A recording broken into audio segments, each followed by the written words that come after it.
Straight ahead in OC News, CSUF President Mildred Garcia announces big news as the fall semester comes to a close. More details emerge out of the Texas of the First Baptist Church massacre as 3 generations of one family were among those slain in the shooting. And in sports, over the weekend, Cal State Fullerton women's soccer team battled CSUN Matadors for Big West Championship dreams. All this and more as OC News starts right now.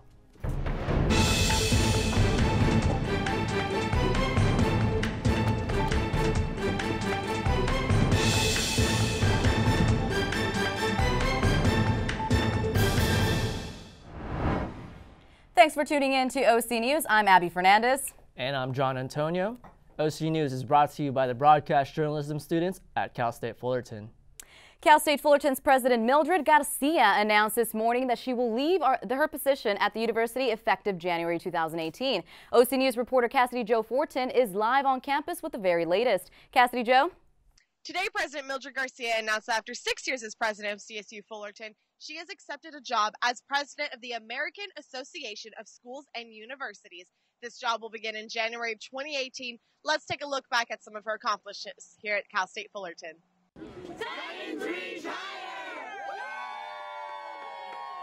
Garcia came to Cal State Fullerton in June 2012 and since then has improved our university in more ways than one.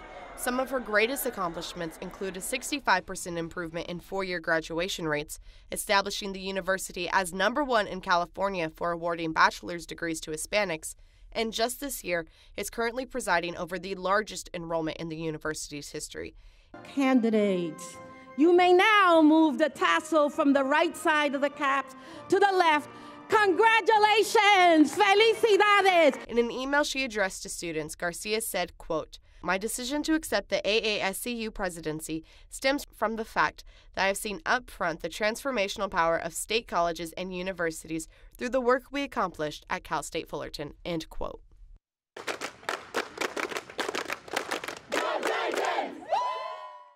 It is unclear who President Garcia's successor will be, but it is expected that the CSU's system will launch a national campaign to look for our next president. Well, after speaking with students and faculty, it is evident that President Garcia will be missed. Now back to you in the studio. And now for some breaking news. Investigators are looking into the gunman's motives from Sunday's First Baptist shooting in Sutherland Springs, Texas that took 26 lives, including 3 generations in a single family. The gunman, Devin Patrick Kelly, 26, was found dead after a brief car chase following the shooting. Investigators believe that Kelly shot himself in the midst of the chaos. Officials speculate that Kelly's motive was a domestic situation and involved hostility towards his mother-in-law, Michelle Shields. During a press conference this morning, San Antonio-based FBI agent Christopher Combs said that Shields had previously attended the First Baptist Church. However, Shields was not present during the attack yesterday. Updates from New York Times state that Kelly was able to purchase guns legally because the Air Force failed to enter his 2012 domestic violence court marital into a federal database. Kelly had a history of violence with his wife and son, and had this been recorded, his gun purchase could have been prevented. According to CNN's Ann Claire Stapleton, one of the shooting victims was Kelly's grandmother-in-law, Lula White. Facebook friends of White opened up about her loyalty and involvement in the church. With all of these heartbreaking losses, authorities are still trying to piece together the tragic series of the events that took place on Sunday. That's it for breaking news. A 40-year-old West Hollywood man was charged with 1 count of making criminal threats on Monday after being arrested earlier this week for threatening to go on a killing spree on his YouTube channel. David Kenneth Smith was arrested last Thursday after he sent out a threatening video to a staff member at Soka University in Aliso Viejo. The video showed him sitting with a semi-automatic pistol on his chest, talking about the university, prompting authorities to take action, believing Smith's threats were incredible and attack was possible. Police arrested Smith at his home where they found 4 revolvers, 3 shotguns, and 2 rifles, which were all registered. The incident started after Smith allegedly became angry over a punishment that he received for marijuana when he attended the university in 2008. Smith is currently being held on a $1 million bail. The investigations of the brush fires have come to an end as Anaheim fire officials announced Monday morning the causes behind the wildfires that destroyed over 12,000 acres of land combined. The first fire, which was called Canyon Fire, was ignited September 25th by a Caltrans road flare, which they say was likely struck by a civilian vehicle that landed near a shrub south of the 91 freeway at Coal Canyon. The Canyon Fire burned 2,600 acres and damaged 5 structures, including 4 homes. And with powerful Santa Ana winds in the air, the rise of the dubbed Canyon Fire 2 started burning October 9th. Officials released that a, quote, smoldering clump of oak, and, quote, that originated in the first wildfire traveled roughly 60 feet through the air and lit the new fire. More than 20 structures were destroyed and 9,700 acres were burned in the Canyon Fire 2. A Brea police officer's dash cam captured dramatic footage of himself and four other officers pulling a man from a burning vehicle light last night. The scene unfolded just after midnight near Lambert Road and Sunflower Street. The 66-year-old victim told investigators he fell asleep behind the wheel, which resulted in his car crashing, heading into a tree. The impact caused the vehicle to overturn and burst into flames, trapping the driver inside. That's when the 5 Brea officers jumped into action. As firefighters rushed to put out the blaze, the officers worked together to free the man from his vehicle. They managed to pull him from the wreckage as the flames continued to engulf the vehicle. The victim was rushed to the hospital to be treated for burns and other moderate injuries. The officers also sustained some minor injuries. During the rescue, everyone is expected to make a full recovery. And after the break, we take a look back at one of the biggest stories of the year here on campus. In our Titan show, Who is the Boss? On the soccer field, we celebrate the Big West champions. And fall weather is here, and it looks like it's here to stay. We'll have more on weather right after the break. In health, we will be welcoming a new species of great apes into the family and learn more about an organization that seeks to prevent cardiac-related deaths. Stay tuned for more.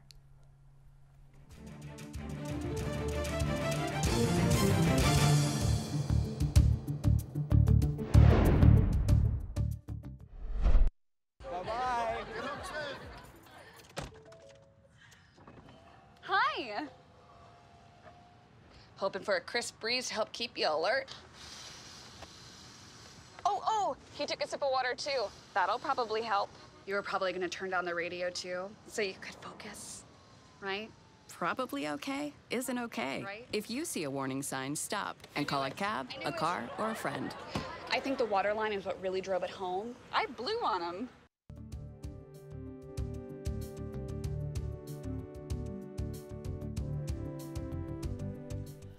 We now turn to one of our biggest stories on campus all year.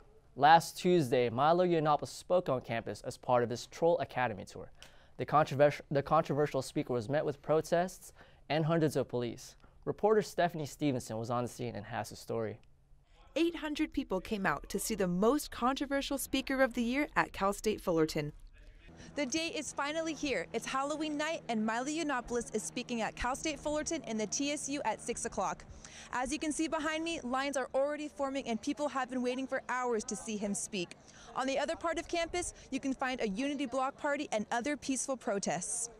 The Unity Block Party, ran by the SQE and Cal State Fullerton faculty, set up tables and invited guest speakers to form a peaceful protest and have a safe space for students on campus who felt attacked by Milo's extreme right-sided views. It's probably the best way to counter a troll is to just ignore him and come together here instead of where he wants us to be. The First Amendment of free speech versus hate speech was a hot topic of debate concerning Milo's presence. Bringing a provocative speaker like Milo was a good way to start the conversation of what is free speech, what does the First Amendment say, who gets free speech, and we've seen a lot of positive feedback on that and a lot of change on campus because of that. Milo received a standing ovation from the sold-out, very diverse crowd. The outspoken author and media personality made several Kevin Spacey rape allegation jokes and talked about the changes happening within freedom of speech. We're witnessing an eclipse. I spoke to you earlier about the changing of the moral order, the eclipsing of one world with another.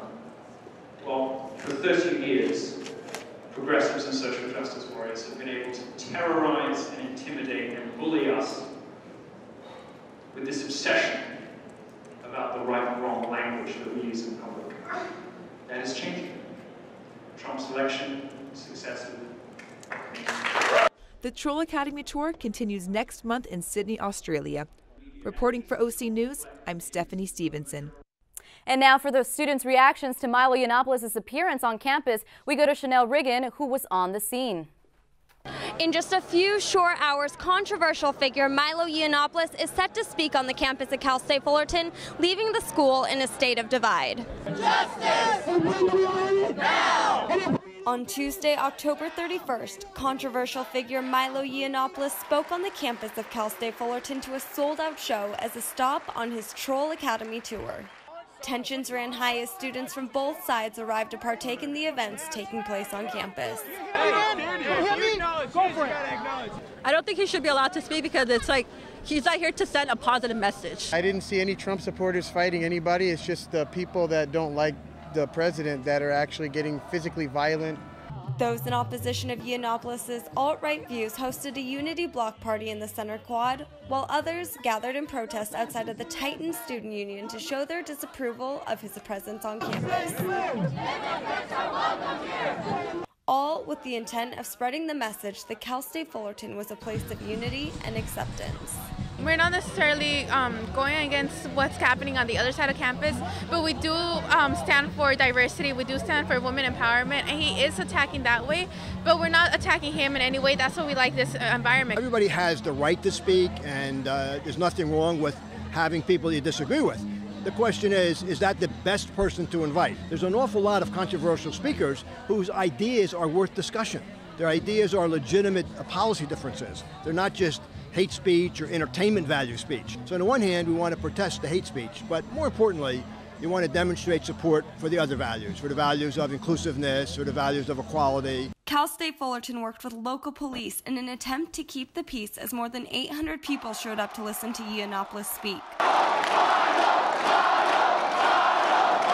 Honestly, I think he's hilarious, and he says a lot of things that kind of, I guess, piss people off, but at the same time, there's a little bit of truth to it, and, I'm just here to see what he has to say. Overall, the night went relatively smoothly, with only 8 arrests reported, making it a successful night for all on campus on Halloween. For OC News, I'm Chanel Riggin. The number of children who are not vaccinated in Orange County continues to climb. For details on that story and more, we turn to health reporter Janae Jensen for the latest. Janae? Hi, thank you. Today, the Los Angeles Times reported that public health advocates are concerned that doctors are writing improper exemptions to get kids out of vaccines. The number of children medically exempted from vaccination tripled last year. It's estimated that at the most, 3% of people could have a medical reason for not getting vaccines, while at 58 schools in California, 10% or more of kindergartners had medical exemptions last fall. Cardiac arrest kills an athlete every 3 days. Orange County soccer player, 13-year-old Felipe de la Cruz, died suddenly on the field just this past summer, in August. There are ways to help prevent these types of deaths. I met up with Heartfelt Cardiac Projects to learn more. He was a gift to us, and I thank God truly for sharing him with us. This August, the de la Cruz family lost their 13-year-old son, Felipe de la Cruz, when he suffered sudden cardiac arrest on the field during a soccer match. Cardiac arrest is an electrical issue. So once the heart goes into that deadly electrical rhythm, unless they have access to defibrillation within a very, very short period of time, their chance of survival is minimal. Holly Morrell is the founder of Heartfelt Cardiac Projects, a nonprofit that provides young athletes and people cardiac screenings for conditions that may cause sudden cardiac arrest. We utilize the best 2 tools for detection of the general risks of cardiac arrest, one being the electrocardiogram, which is addressing the electrical activity of the heart and looking for any arrhythmias or electrical issues. We also utilize the echocardiogram, which is cardiac ultrasound, which is giving us a vision of the heart, and we're looking for any structural issues. The nonprofit hosts cardiac screenings at different locations. This one was hosted by Christian Whittier High School and Roland Esslinger, the school's athletics director. And it was all through literally the scariest day of my life. Roland reached out to Heartfelt Cardiac Projects after one of his students died in his arms. I ran out on the field and she had collapsed, and suddenly her heart stopped. I did CPR on her for probably 3 or 4 minutes until the paramedics arrived. She was probably our best athlete, great shape. Was just jogging a lap in PE and collapsed. So it was a miracle she lived. Roland used his experience to help prevent future deaths. The De La Cruz family has also taken the loss of their son and used it to save more lives. We're really thankful for the De La Cruz family in sponsoring and choosing us. When Westminster Academy learned about what had happened to Felipe De La Cruz, they brought together a fundraising soccer match for the De La Cruz family. I'm Janae Jensen, reporting for OC News. Next week, we continue the story with a look at how Felipe's memory lives on. The 4th National Assessment Report was released Friday. The massive U.S. report is one of 2 scientific assessments required every 4 years. It concluded that evidence of global warming is stronger than ever. The report said it is extremely likely, meaning with 95 to 100% certainty, that global warming is man-made, including the spewing of carbon dioxide into the atmosphere and the burning of coal, oil, and natural gas. Scientists calculated that human contribution to warming since 1950 is between 92% and 123%. This week, the Tapanuli orangutan has been recognized as a distinct species of ape called Pongo tapanuliensis.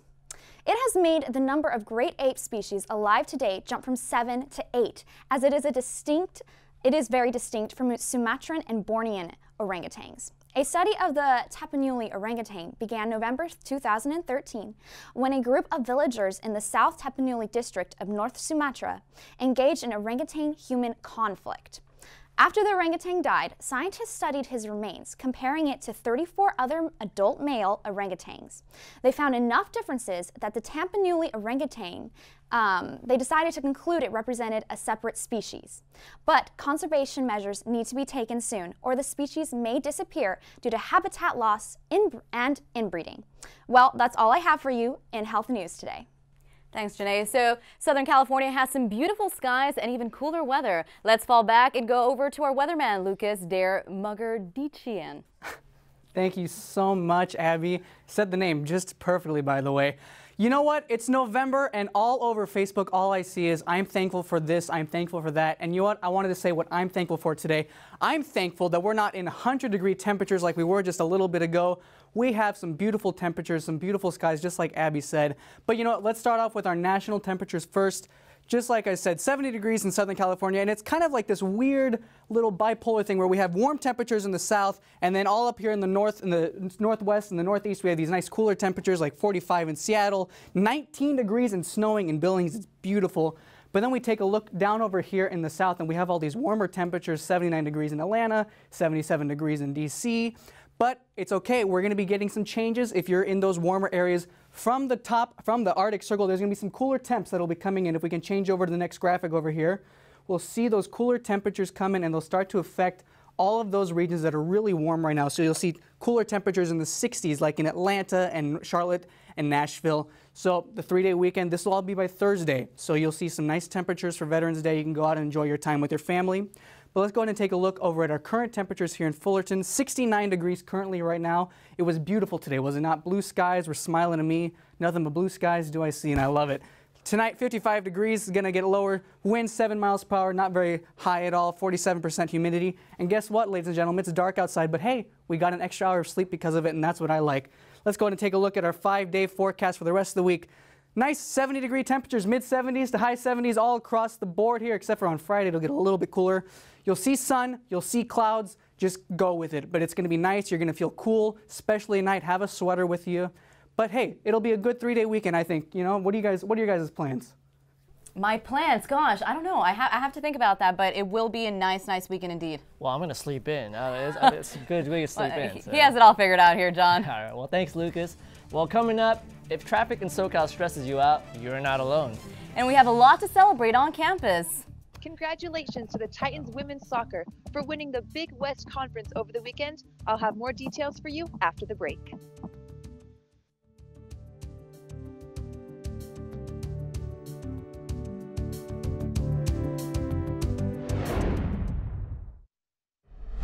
How can I help my daughter with her reading?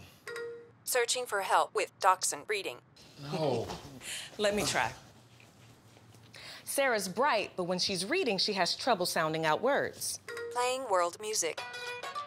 What? I give up. Wait, I was trying to show you how Sarah feels every day. Frustrating, isn't it? Redirecting to understood.org. Join parents and experts at understood.org, a free online resource about learning and attention issues to help your child thrive.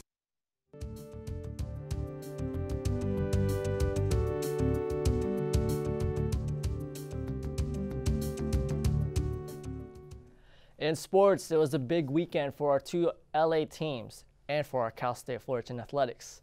Nathan McHugh has the latest. Thanks, John. In the NFL, the Los Angeles Rams quarterback Jared Goff had a terrific game on Sunday, throwing for 311 yards and 4 touchdowns. The Rams scored 27 points in the first half and picked up right where they left off in the second half. Let's take a look at the highlights. On second down, it's Gurley.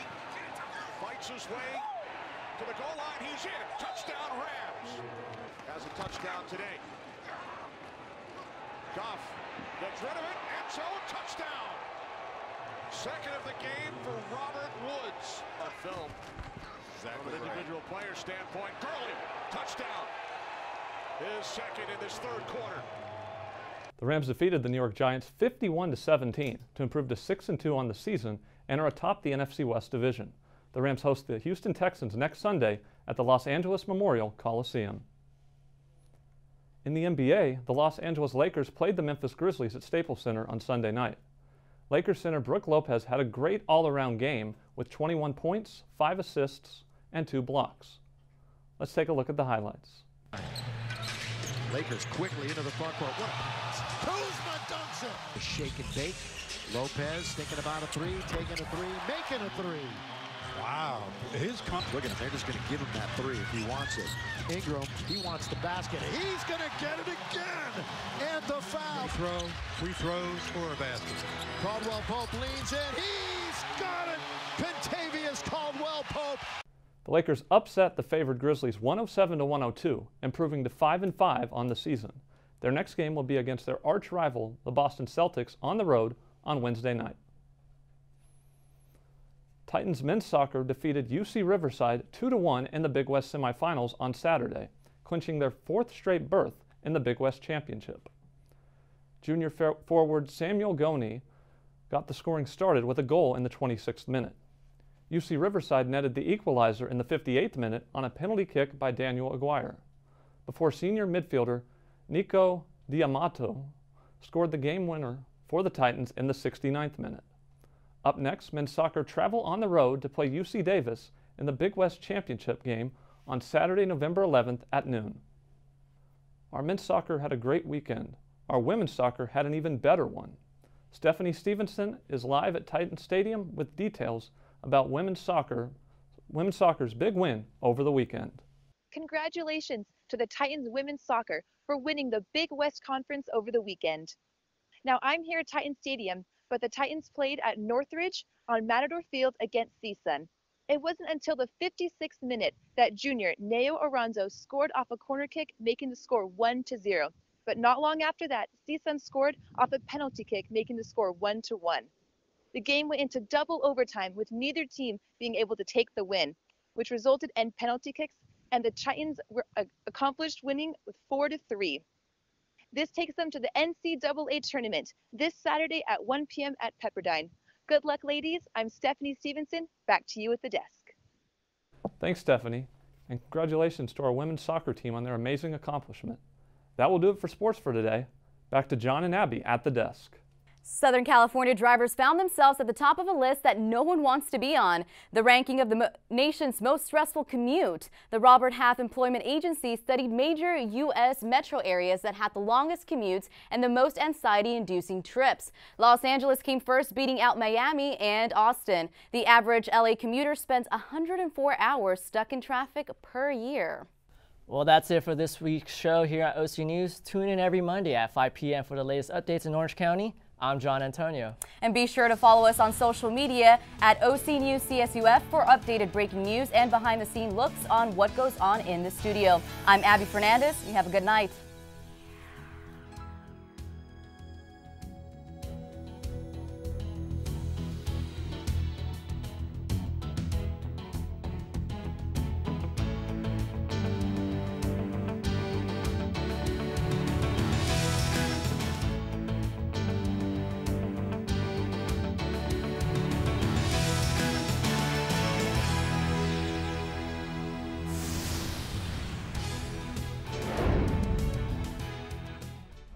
OC News is sponsored in part by Univision Communications, Southwest Airlines, and Casanova McCann.